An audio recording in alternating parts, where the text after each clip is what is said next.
The word Sabbath comes from the Hebrew word meaning cease or desist. This is a day of holiness, observed from sunset to nightfall the following day, in accordance with Genesis 2:3, which states, God blessed the seventh day and made it holy, because on it God rested from all his work that he had done in creation.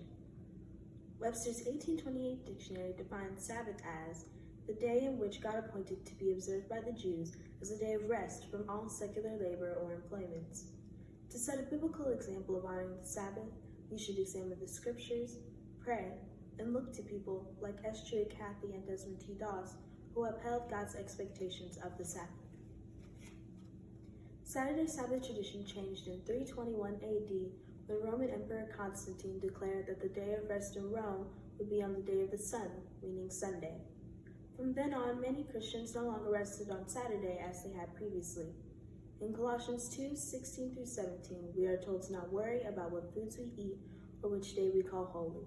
It is the principle that matters. Most businesses today close for the holidays and have shorter hours on Sundays, but Chick-fil-A is one of the few businesses that has continuously honored the Sabbath.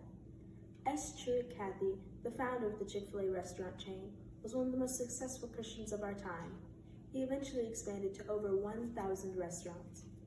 Kathy sought to obey God's command from Exodus by closing his restaurants on Sundays. S. Stewart, Kathy was an accomplished businessman who followed the principle of honoring the Sabbath and found favor with God. Another well-known figure who respected the Sabbath day was Desmond T. Doss, a devout Seventh-day Adventist. During his World War II military service, Doss would not participate in drills or scrub the floors on Saturday.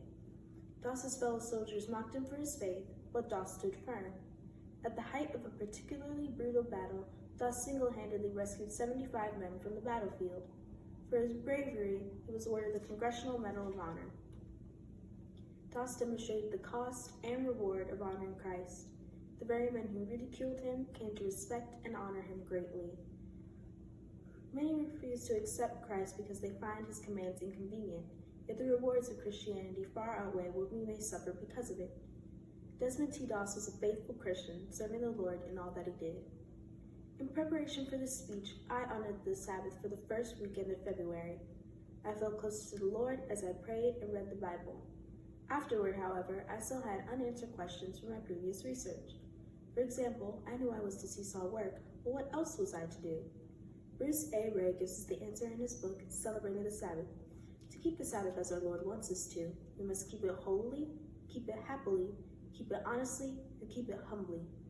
To keep it holily is to participate in corporate worship because it is necessary, not optional, meaning go to church and worship with others on the Sabbath. Mark 2:27 states, the Sabbath was made for man, not man for the Sabbath. The Sabbath was made so that we may rest. It is a gift from God, so we must rejoice. This is to keep the Sabbath happily. Isaiah 58:13 guides us to keep the Sabbath honestly.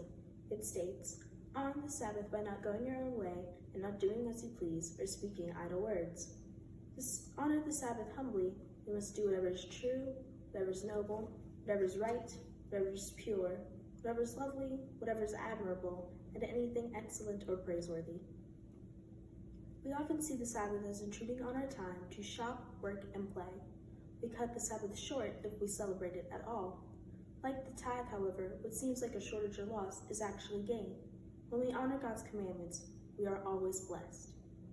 In conclusion, to become Sabbath-honoring Christians, we must study the Word, spend time in prayer, and imitate those who set a godly example. The Sabbath is intended to restore and refocus us on God's will. We often do not honor the Lord with a day to cease all work. There may be many reasons, but we must trust in the Lord to provide for us.